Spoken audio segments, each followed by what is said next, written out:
Y ahí me acuerdo que antiguamente vivía un joven, pero decían que se disfrazaba de jorobado Ya. y salía a asustar a la gente en la esquina.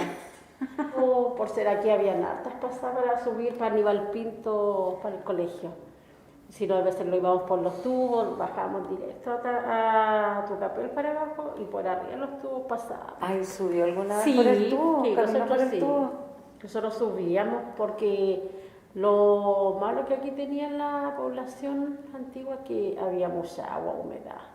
Claro, porque Usaba esto es con parte poco. esto es parte del humedal, po. Sí, po. Aquí estaban las chacras. Las chacras que le decían.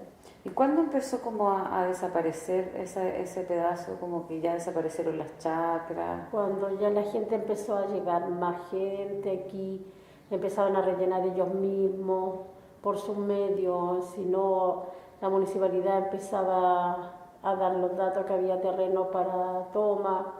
De hecho, Tucapel Bajo era una toma, era campamento. Campamento El Cóndor, creo, el Cóndor chileno, sí. Así creo que lo llamaban. Usted el otro día me contaba que en esos tablones, porque yo me acordaba que ahí hacia el tubo habían unos tablones grandes que la gente cruzaba. Ahí habían unas vertientes. Muchas vertientes ahí, muchas vertientes. Y la gente iba como a sacar agüita. Sí, pues sí, cuando la gente salía a caminar con los niños, yo no había dónde sacar agua, sacaban de ahí, sí, era muy lindo.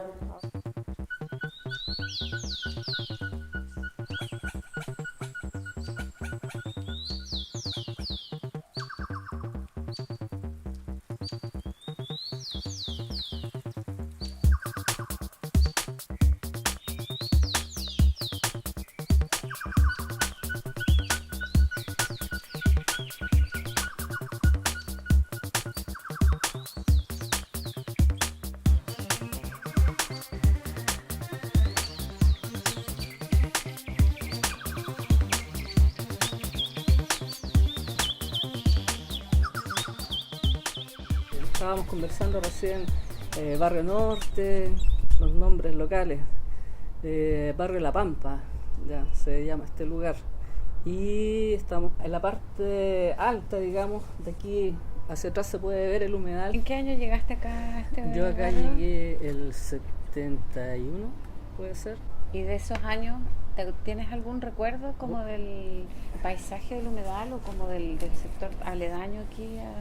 Íbamos a jugar acá con los vecinos de acá y a pasear con mi papá, mi hermano, hacia el sector del Andalien. Así es que recorríamos esto para allá, fuimos viendo cómo fue cambiando el paisaje, ¿cierto? Con las ampliaciones de la autopista, ¿cierto? Tú que estabas viendo el tema de como un cacaducto, no sé cómo llamarlo. Sí, el tubo del desagüe. Ese, bueno, ese era un sendero habitual de los vecinos. Muchos de ellos lo usaban como manera de llegar a la pega, para hacer la cortada. Para hacer la cortada, exacto. Sí. Sobre todo la gente que quedaba como de Aníbal Pinto o la gente que venía del otro lado del trabajo, salía más a cuenta cruzar 15 minutos a pie por el humedal que una hora por el otro lado dando la vuelta o tomando locomoción. Todavía queda fauna, menos mal que algo queda, sobre todo se ven algunas aves, coipos, había mucho coipo, zona de coipo, bonito lugar, un espejo de agua, tú hablabas de que parecían berros, una vegetación. Sí. Pero también está la historia de la ocupación ahí de la gente que vive en Tucapel Bajo, en esa zona que es colindante al humedal, que hay muchas historias que son las que Sonia, tú has estado más, parece que conoces más que yo acá. Antes le contaron, por ejemplo, una historia de un barco, como que existía un barco, un bote, como tipo caleuche, que recorría el canal. Recorría el humedal. Ah, qué bueno, hasta uno para un grabado. Claro. Y el otro es Huampo. Como la historia que le contaban a los niños, que no, para que se fueran a acostar y no se levantaran, que andaba el caballo blanco, que galopaba el caballo blanco, y la gente, por lo menos la persona que nos contó la historia, ella daba fe porque ella escuchaba el galope de los caballos.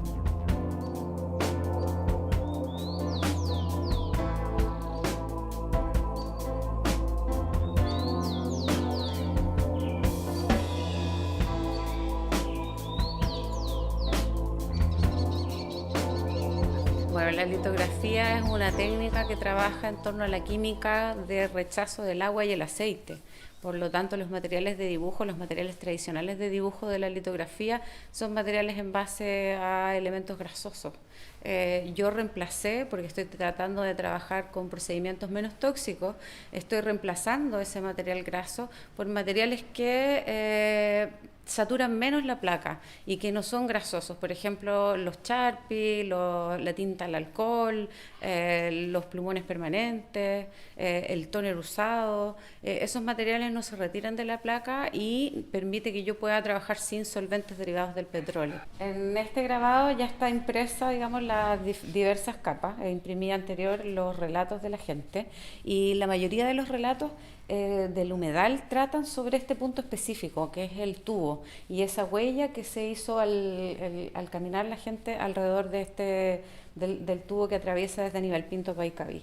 Y la mayoría de los relatos y de los recuerdos hablan sobre el miedo a no caerse, el equilibrio que había que hacer para poder atravesar el tubo y también las sensaciones que iban generando atravesarlo, el sonido del viento, el sonido de los juncos que se movían, las aves que te iban anunciando la venida de las personas cuando iban pasando, los avistamientos de animalitos, entre medio de todo resplandor del agua, de las algas.